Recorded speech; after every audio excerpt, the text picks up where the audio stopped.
Bonjour à tous, aujourd'hui on va parler d'une marque que vous ne connaissez sans doute pas, qui appartient au géant chinois SAIC, un peu comme MG que vous connaissez puisqu'on a déjà essayé plusieurs modèles. Cette marque c'est Maxus. On va aussi parler d'un engin totalement atypique sur le marché français puisqu'il s'agit d'un pick-up, vous le voyez, mais c'est le premier pick-up électrique à être proposé en France.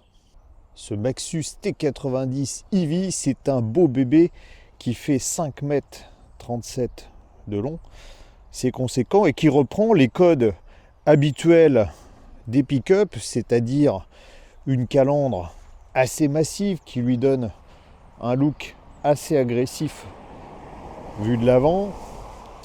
C'est un double cabine et comme je vous l'ai dit, le seul pick-up proposé aujourd'hui sur le marché français en 100% électrique.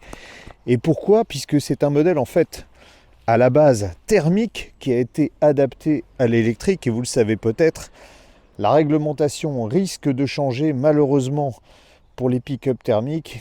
Ils vont écoper d'un malus qui va faire très très mal puisque ce sera 60 000 € pratiquement pour tous, plus le malus au poids, c'est-à-dire environ 70 000 €, ce qui va faire doubler le prix des voitures. Notre modèle d'essai est équipé de Michelin Cross Climate 2. C'est une option à 850 € qu'il faut prendre absolument à la place des pneus chinois. C'est une question de sécurité. Il est rare qu'on se penche sous les voitures, mais là, on va le faire pour que vous compreniez bien comment ce pick-up a été construit. En fait, la base, c'est un modèle thermique. Et sur l'essieu arrière rigide, on a greffé ce gros moteur électrique 177 chevaux, 310 Nm de couple. C'est pas terrible en termes dynamiques puisque ça augmente considérablement les masses non suspendues. Donc ça va forcément avoir un impact sur la tenue de route du véhicule. Sous la voiture, on voit aussi la grosse batterie de 89 kWh qui a simplement été boulonnée, on le voit. Voilà, c'est une adaptation et on se doute que en tout terrain, cette batterie qui dépasse en dessous, ça va pas être formidable. C'est écrit dessus, c'est du lithium fer phosphate, une technologie de batterie qui est moins chère que le nickel manganèse cobalt, qui est plus sécuritaire mais qui offre des performances qui sont évidemment moindres. Comme le moteur est sur l'essieu arrière, la batterie est sous la voiture, on se demande ce qu'il y a sous le capot. Eh bien, il n'y a rien. Il n'y a rien à la place des moteurs, puisque je vous ai dit que ce pick-up était dérivé d'un modèle thermique. On peut avoir des moteurs diesel qui sont vendus d'ailleurs depuis 2021 dans certains pays d'Europe. Bah là, on n'a rien. Donc, le constructeur a mis un joli cache en plastique pour, je pense qu'il y a la pompe à eau et un circuit électronique en dessous, donc du grand vide à l'avant. C'est dommage, on aurait pu faire un chouette coffre. La taille de la benne est dans les standards. Ah, ça descend d'un coup, hein. Dans les standards habituels, avec une capacité de chargement qui reste identique aux versions thermiques. En l'occurrence, ici, 1 tonne pour la charge utile. Les dimensions du plateau sont les mêmes. Ah, mon Dieu que c'est lourd. Voilà, en revanche, ce qui sera moins bien, bon là on n'a pas de crochet d'attelage, mais pour ceux qui veulent tracter, on est limité également à 1 tonne en remorque freinée. C'est 2, peut-être même 3 fois moins qu'un pick-up diesel équivalent. C'est tout l'intérêt de ces grands pick-up. À l'arrière, on a 3 places, autant que dans un SUV de taille équivalente, avec un détail quand même. Vous voyez, je vais me mettre de côté. Les sièges sont très droits, les dossiers des sièges sont très droits et je pense que ça, sur de longs trajets, ça doit être assez inconfortable. Les sièges avant sont à réglage électrique, mais en revanche, l'assise, alors c'est pas du cuir, hein, c'est toujours ce fameux cuir synthétique, l'assise est assez ferme et ça contribue quand même à l'inconfort général du véhicule. Faut pas oublier qu'on est dans un utilitaire. Quand on regarde la planche de bord, la présentation certes est agréable avec un grand écran multimédia, bon pas très réactif, hein, vous voyez. Mais surtout, la qualité des matériaux fait utilitaire avec des plastiques rigides un peu partout. L'équipement est correct, on a la clim par exemple, mais on voit les origines thermiques de l'engin avec l'instrumentation, une instrumentation analogique qui manque d'ailleurs de quelques informations en électrique. On peut faire apparaître la consommation instantanée, mais il n'y a pas évidemment de planificateur d'itinéraire, il n'y a pas de jauge très précise d'énergie, ça s'apparente à une jauge de carburant pas très précis. Quelque chose qui a tendance à disparaître et que moi j'aime bien, c'est ça, une clé de contact pour démarrer, entre guillemets, parce que ça fait pas de bruit.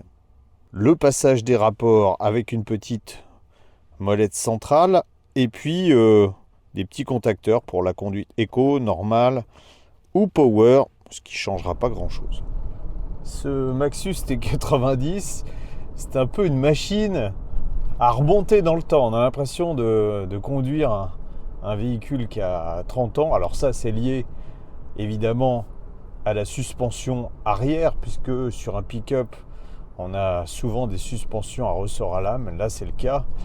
Particulièrement raide, d'autant que la benne n'est pas chargée. Vous avez vu la caméra, comment elle bouge. Donc, on ressent les moindres aspérités de la route. Dire que c'est inconfortable, c'est presque un euphémisme sur petite route. J'ai l'impression de faire du tracteur, en fait. On va essayer de trouver même un ralentisseur pour voir ce que ça donne, en espérant que la batterie, s'il est très haut, ne frotte pas en dessous, parce que ça a beau avoir l'air d'un 4x4, la garde au sol n'est pas si extraordinaire que ça. J'ai pas trouvé de ralentisseur, moi je me mets sur le mode power, on va tester l'accélération, là c'est plat, allez hop, 0 à 100.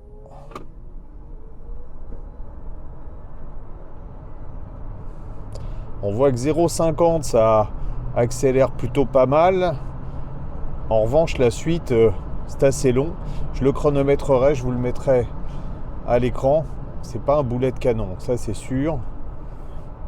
Même chose pour la récupération d'énergie. En fait, on a le choix entre un mode ou un mode. Dans cet environnement assez ferme, il y a quand même quelque chose qui est très doux, peut-être trop doux d'ailleurs. C'est la direction, parce que ça remonte peu d'informations, mais au moins elle est légère. Et comme de toute façon la précision de conduite n'est pas ce qu'on réclame au véhicule, ça reste sur ce point plutôt agréable à conduire. Ce Maxus T90, il est fortement pénalisé par son poids. Je ne vais même pas essayer d'accélérer trop. Vous voyez, on a l'avant qui élargit tout de suite, c'est un peu mouillé par terre.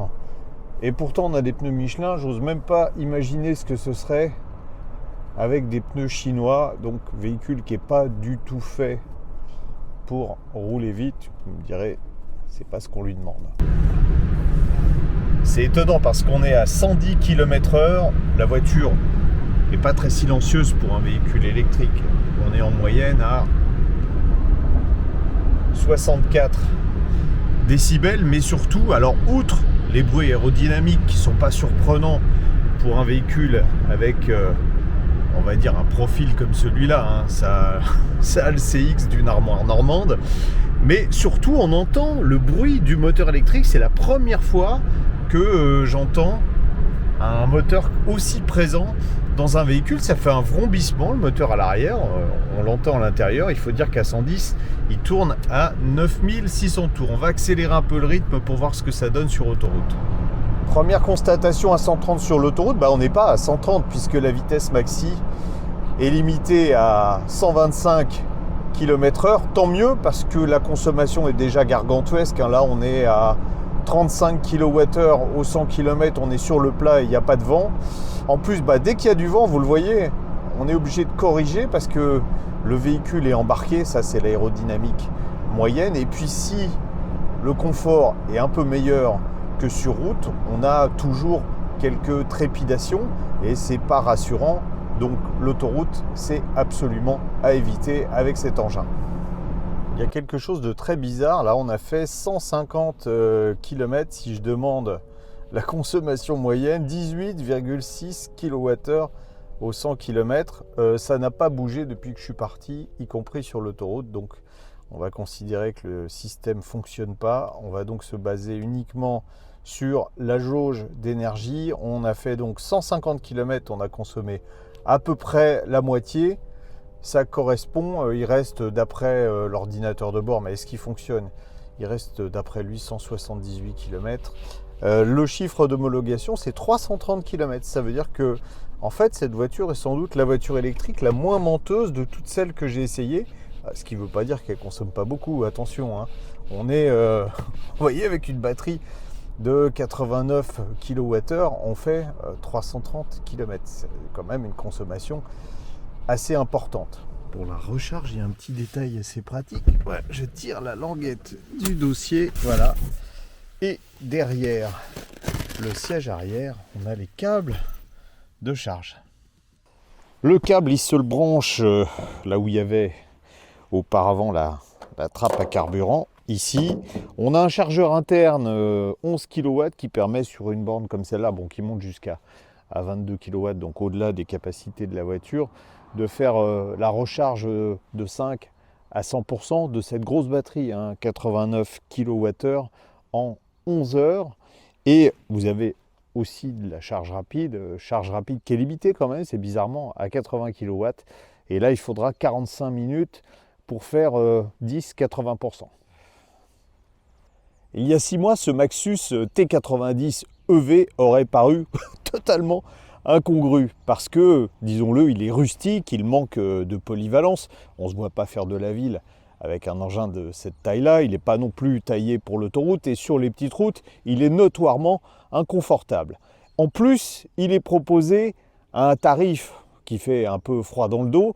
Cette version coûte 59 880 €. C'est plus cher que les pick-up thermiques équivalents qui sont évidemment beaucoup plus polyvalents. Mais voilà, le constructeur chinois mise sur la prochaine, non pas interdiction, mais taxation de ces pick-up qui jusque-là étaient considérés comme des utilitaires. Ils vont donc prendre dans le museau la TVS, le malus au poids et le malus écologique, ce qui va doubler, voire peut-être même pour certains, faire 2,5 fois leur prix de départ. Donc, un pick-up électrique aurait sa place sur le marché.